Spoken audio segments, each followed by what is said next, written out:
A referendum will be held in the next 3 years to recognise Indigenous Australians in the Constitution. An expert panel will be appointed and given 12 months to consult with the community. And while the federal government acknowledges that referendums are notoriously unsuccessful, the Prime Minister is optimistic that this one will buck the trend. Stephanie Kennedy reports from Canberra.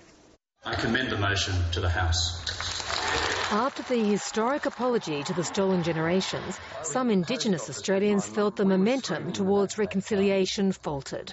Now, bridging the gap between Indigenous and non-Indigenous Australians is moving forward again. Now is the right time to take the next step and to recognise in the Australian Constitution the first peoples of our nation. A panel including Indigenous and community leaders, constitutional scholars and politicians will lead the debate, and it'll report on the best way to amend the Constitution.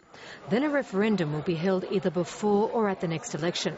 For it to succeed, there needs to be a majority vote nationally, plus a majority of votes in a majority of states. Referendums aren't easy.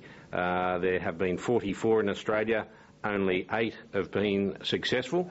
A referendum on this issue has coalition backing. The Greens and the Independents are also on board.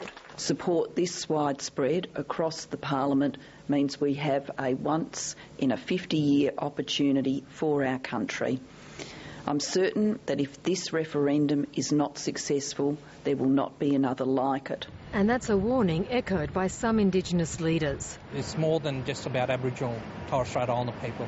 This is about Australia maturing as a nation to recognise the history of this country. The government hopes recognition in the Constitution will build trust and respect. I know that we're only, less than 4% of the population in Australia, but we're the first peoples of Australia, and everybody needs to know that. There's already been one failed attempt to acknowledge the first Australians in the Constitution in the 1999 referendum.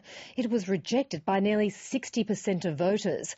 Back then, the wording was a major hurdle for both Indigenous Australians and the wider community. The wording will be crucial. The wording itself is something that will not only determine the recognition, but determine whether there can be broad enough support for the change. And building consensus will be the challenge. Stephanie Kennedy, ABC News, Canberra.